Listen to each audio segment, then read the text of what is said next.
line overlaid over the green line, meaning we are right on course, right down the pike, and a perfect trajectory so far for the Ariane 5 rocket. Les paramètres à bord sont normaux. All telemetry data are now received by the Galileo tracking station, which is close to here, where we are in Kourou. It will track the launcher up to the ignition of its upper stage. Pilotage est calme, la propulsion est nominale. And then we'll have the Natal station in Brazil, Ascension as you can see on the map, in the middle of the ocean, and the two last stations in Africa, Libreville and Malindi, one on the east coast, the other one on the west coast. And the one on the west coast, Malindi, you can see that the telescope will be separated more or less over this Malindi station. And this Malindi station will also acquire the telemetry data from the telescope. You can see both are green, Galileo and Natal on this animation. It means they are expected to receive the data, and it was confirmed right now by the launch operations manager. Acquisition de la télémesure par la station de Natal au Brésil. And just confirming now that telemetry is being processed through the Brazilian tracking station. The telescope is also processing telemetry through the tracking and data relay satellite system. As it moves further and further out into deep space, all of the telescope's telemetry and its imagery ultimately will be processed through the Deep Space Network in Goldstone, California. We passed the 7-minute mark into the flight. A perfect ride so far on the Ariane 5. We have about 1.5 minutes to go in the first stage performance. Once the main stage engine is commanded to cut off, it will be jettisoned. And just a few seconds after that, the upper stage engine will ignite, and it will be the workhorse for a 16-minute burn that will put James Webb into its preliminary orbit.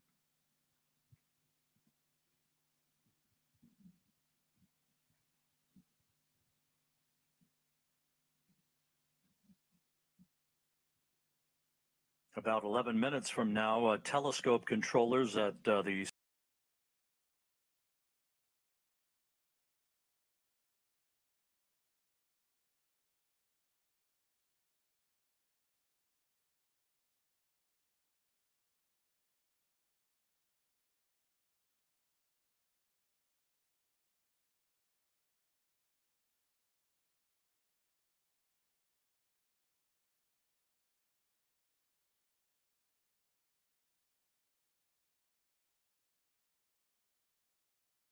Extinction de l'EPC. Opération EPC. And we have main stage shutdown and separation confirmed here in the Mission Control Center, and the ignition of that upper stage. And Raphael Chevrier down in the fishbowl. So far, so good. Yes, Rob, we have the confirmation of the separation of the main stage and the ignition of the upper stage. The trajectory is perfectly nominal. This is a very important moment for us because it's always a challenge to switch on a cryogenic engine in space condition, and we are now at 220 kilometers of altitude. Speed is a bit more than 7 kilometers per second. As we enter now the second stage of the second phase of the flight, the upper stage is going to power for about 16 minutes to place Webb on its transfer orbit, and right now everything is again nominal, as the DDO just said. And a short time from now, the so-called sawtooth maneuver will get underway. Again, like rocking a baby in a cradle, this will be a maneuver to keep Webb's optics protected from overheating, Luce. Exactly, Rob, like a baby in a cradle. You can see here Webb attached on top of Ariane 5 upper stage with a very specific configuration. Of course, it will be different during its lifetime, but for the time being, its sun shield is folded and not yet fully protecting the observatory.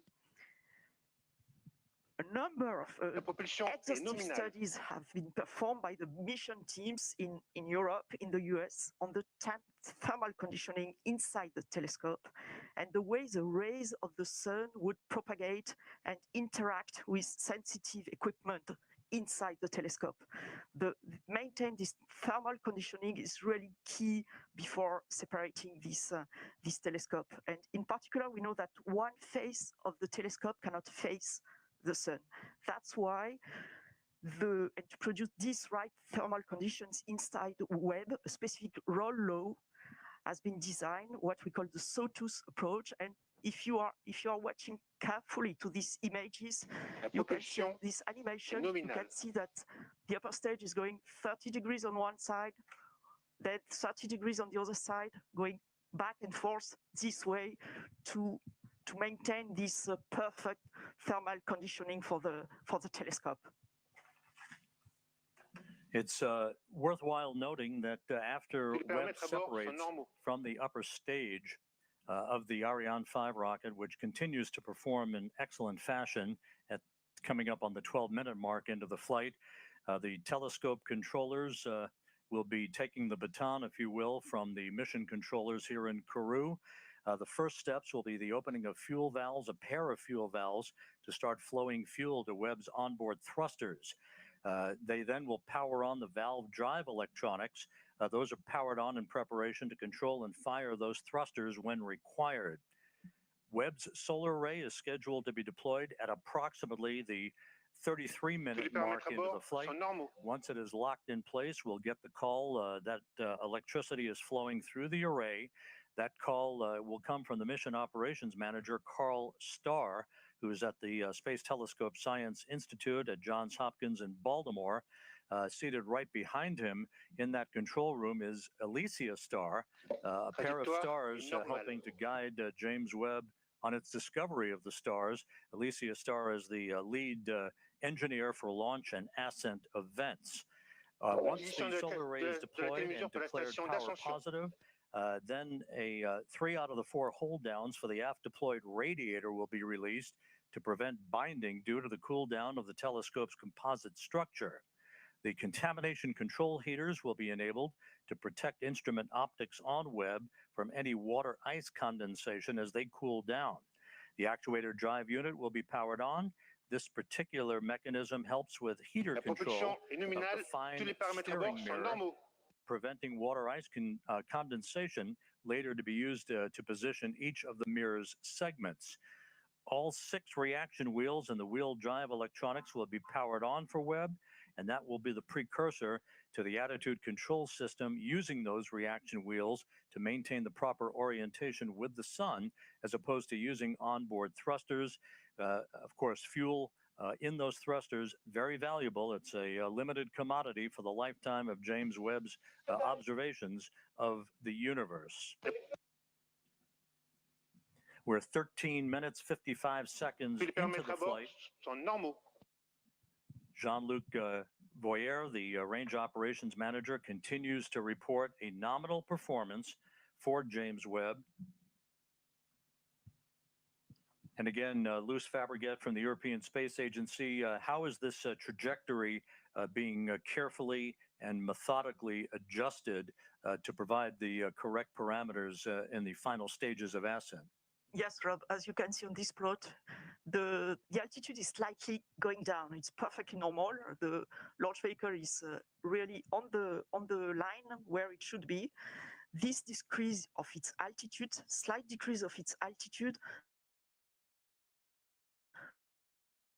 with it and the upper stage to have the gravity effect and to increase its velocity until it reaches the thermal threshold. It's about to reach it, or even already reached it now, and it will go up. And now it will go up and up to the separation of the Webb telescope.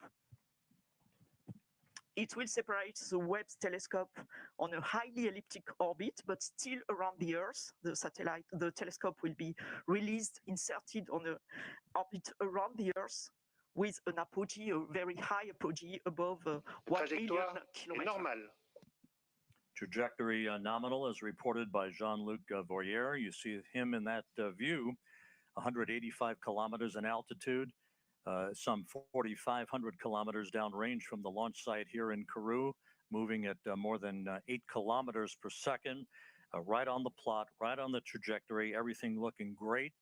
We are about 9 minutes away from the completion of upper stage ignition, its shutdown, and then about a 2.5-minute coast phase before Webb will separate. Observatory separation will be called out. You'll be hearing those calls and the initial calls from Carl Starr, the mission operations manager at the Space Telescope Science Institute at Johns Hopkins, through solar array deploy and the declaration of a power positive spacecraft. James Webb, of course, will be traveling well beyond the moon to a distance of about 1 million miles away from Earth, settling into a highly elliptical halo-like orbit to begin its astronomical observations. And again, as we mentioned earlier, at the time of observatory separation, Webb will be at an altitude of approximately 864 miles, statute miles, traveling some 21,000 miles an hour.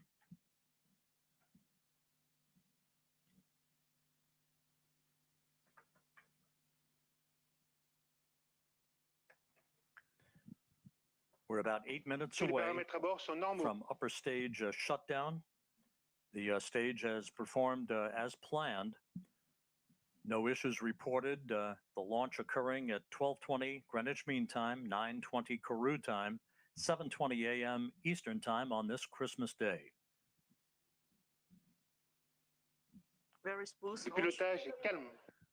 The velocity you just mentioned is very important, Rob. The velocity you just mentioned at separation of the telescope is very important. It will be slightly below, okay, I give it in a kilometer per second, but it will be slightly below 10 kilometers per second, because it's important that the satellite, the telescope, is not inserted on an escape orbit. It will be placed on a terrestrial orbit so that there will be time for the layup, for the early phase operations and the commissioning of the telescope. And that will be, in fact, the upper stage that will leave this orbit and goes toward an escape liberation orbit. And of course, even though we're still in powered flight, the trajectory, the acceleration, the speed at which James Webb is going towards its preliminary orbit, all modeled in advance and carefully choreographed to maintain as quiescent an atmosphere and environment around the telescope for its ultimate separation from the upper stage of the Ariane 5 rocket, which is about 6.5 minutes from now.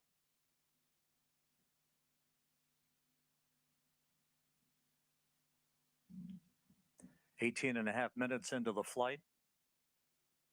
It's very quiet now here in the control center here in Kourou.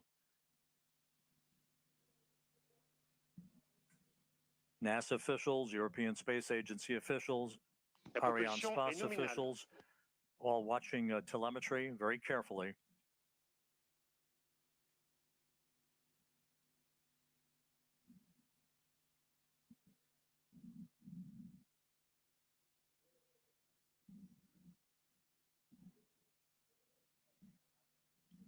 And as the upper stage continues to burn nominally and sheds fuel, the acceleration uphill for the James Webb Space Telescope continues to increase as we approach the 20-minute mark into the flight. Again, upper stage cutoff is scheduled at the 24-minute, 51-second mark into the flight, about 5.5 minutes from now. After the cutoff of this main engine, as you said, Rob, we will have a short ballistic phase, a short coasting phase that will, when the upper stage will rely fully on its what we call the attitude and roll control system, and it will adjust its attitude so that during this small ballistic phase, all the requirements from the telescope are fully met. And that at the separation, when there will be the separation, the conditions will be very smooth and as requested for the telescope beginning of life. Today's countdown was as flawless as you can imagine. The weather was perfect all the way through the early morning hours through the fueling process of the vehicle. The weather's been a bit dicey here in Kourou over the past few days, but everything fell together on this Christmas day to send a new present to the world's astronomer. 20 minutes, 40 seconds into the flight. Trajectoire normale, tous les paramètres à bord sont normaux. All parameters nominal as reported by Jean-Luc Voyer, the range operations manager. 4 minutes of powered flight remaining.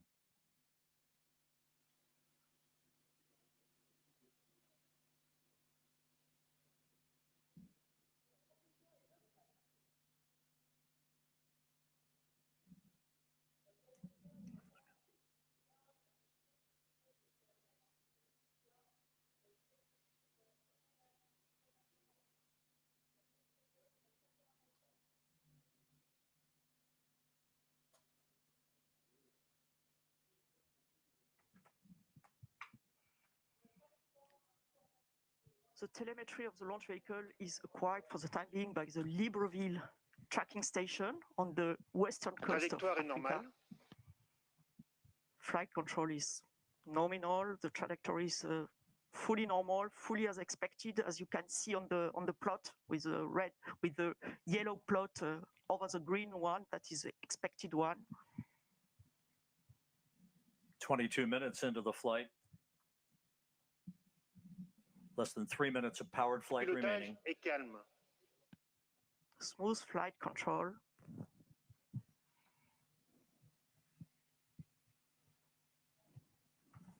And again, as we've mentioned before, les paramètres à bord sont normaux. Everything nominal reported by the range operations manager. As we've mentioned before, this is a long ride uphill for the James Webb Space Telescope to put it at the proper position in the sky so that it can escape from the Earth, basically head beyond the moon towards its final orbit for its commissioning activities that will be the dominant feature of all of the operations from the Space Telescope Science Institute over the course of the next several weeks. And the launch operations manager announced the acquisition by the Malindi station, as expected, for the end of the flight and the last part of the upper stage flight and the separation of the telescope. James Webb is about 4 minutes away from separating from the upper stage. And again, at that point, it will be on it.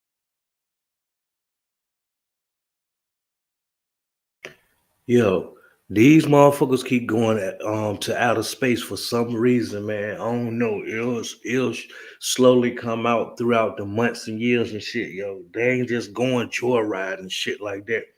Last month, let me see. I think since October and shit, right? It's been a handful of goddamn billionaires racing to get up that motherfucker for some reason, man. I don't know, man. But it's some type of rich motherfucker. I mean, rich gentleman from Africa, man. And he keeps saying that it's a civilization up there and shit that the government is trying to make what you call it, make livable or some shit like that. Like, you know how people always be like, they got land, they own it, but you paying property taxes and you paying on the land and shit, right? They trying to say like the government got some type of galaxy up there, yo, that only the rich people can go to and shit like that. This is what this African dude said.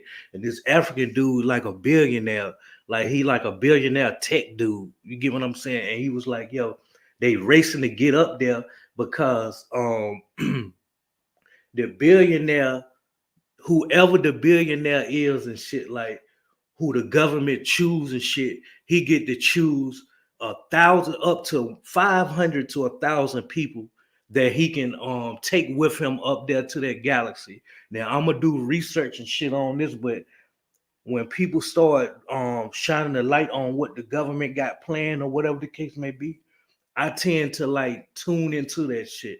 But the man, it's this billionaire African tech dude, and he said that these billionaires that we keep seeing keep racing to space, They going up there to check to see is it suitable.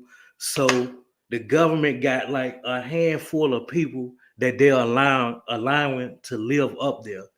So I don't know how they gonna go off of like who got the most money or whoever do what, but it's a race for real. They said like it's like 6 to 7 billionaires, and they racing to have something to do with some type of civilization in outer space. Now, what I'm sharing with you all now, I don't know what the fuck they doing. They got some rocket hovering over the goddamn outer space and shit. Ain't no telling what the fuck they doing because everything has a hidden agenda. You get what I'm saying? We don't know what the fuck they trying to decoy us. Like, oh, okay, we going up here to look at such and such. But the whole time is some other shit going on.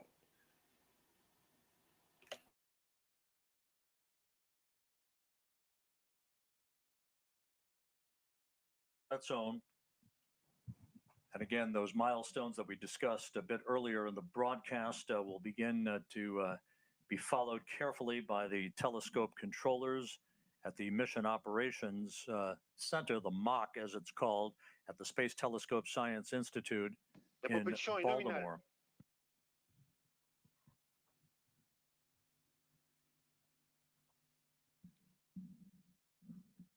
1 minute of powered flight remaining.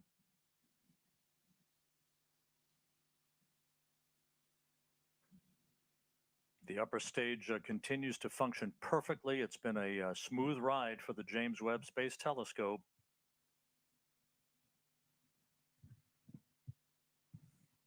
Trajectoire est nominale.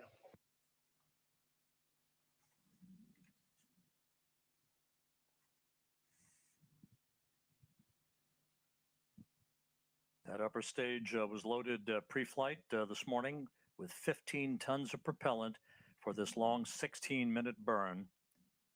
Now about 30 seconds away from upper stage cutoff.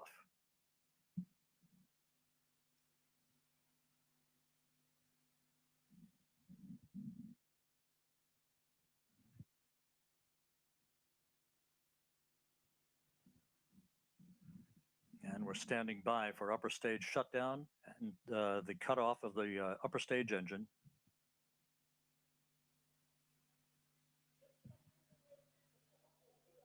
Extinction ESC.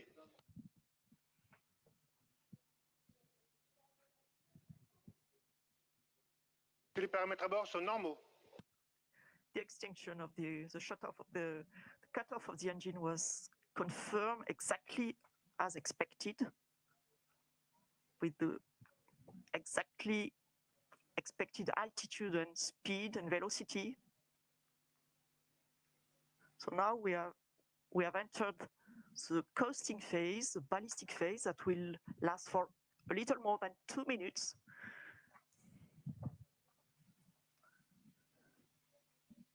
And the telescope controllers in Baltimore confirming that all of the function parameters for the James Webb Space Telescope have been loaded on board the telescope. We are expecting Webb separation at the 27-minute 7-second mark here into the flight. Just over a minute from now, Springs will gently push Webb away from the upper stage of the Ariane 5. As it moves further and further away from the upper stage, there'll be what we refer to as a collision avoidance maneuver. Yes, Rob, exactly. The springs already will give some distancing, of course, between the two objects, between the telescope and the upper stage.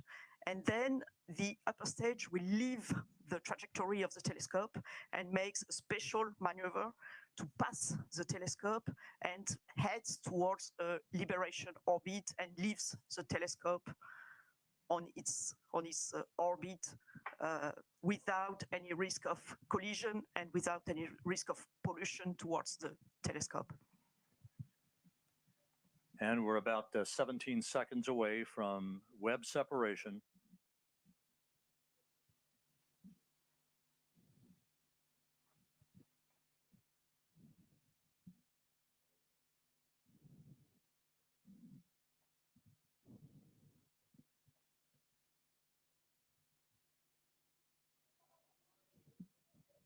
Séparation Webb Space Telescope. Go Webb!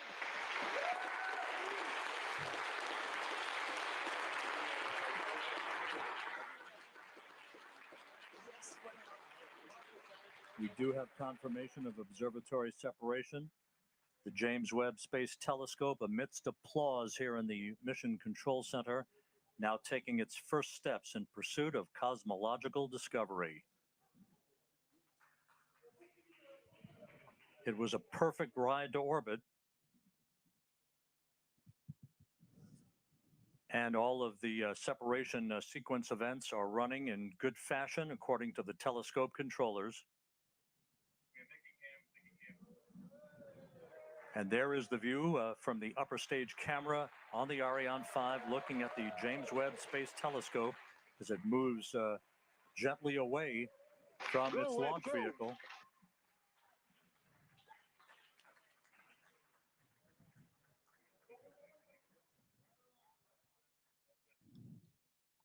Fantastic pictures of this telescope. Go Webb, go Webb. Yes, go Webb.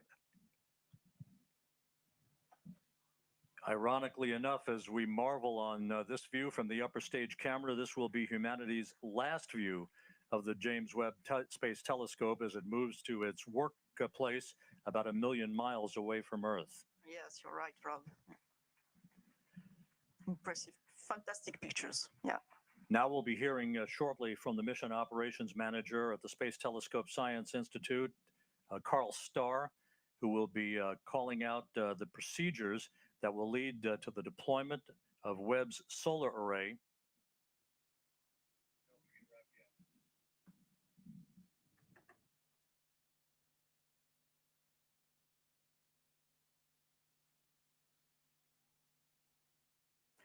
And down in the fishbowl where there is jubilation, let's go to Raphael Chevrier of Arianespace. And before we do that, Raphael, a bit earlier than planned, but there is the solar array having been deployed. James Webb now has its array out as we stand by for confirmation that it is power positive. Hey, Rob.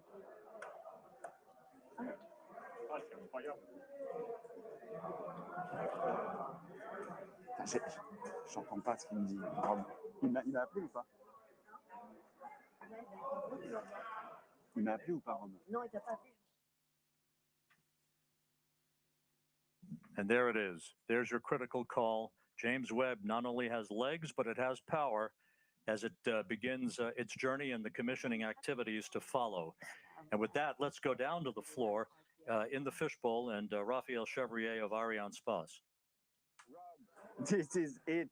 We have witnessed and the confirmation that Ariane 5 have safely delivered Webb into space.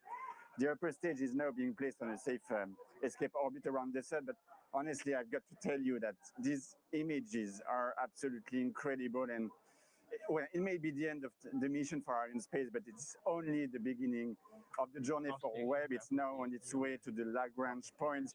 Congratulations to all the team involved in the flight. Really, there is no words to describe the immersion that is happening right now in the fishbowl. So all I can say is good luck, Webb, and bring us incredible data from the deep universe. At that point, our sequence will continue. Well, Raphael, congratulations on a perfect ride to orbit from the Ariane 5 out of Kourou here today. A view here in the Space Telescope Science Institute. Their work just beginning on a new era of scientific observations. Luce Fabregat, it was a smooth ride to orbit. Everything went by the book, almost like a simulation without any problems. And we thank you for all of your insight throughout the course of the day.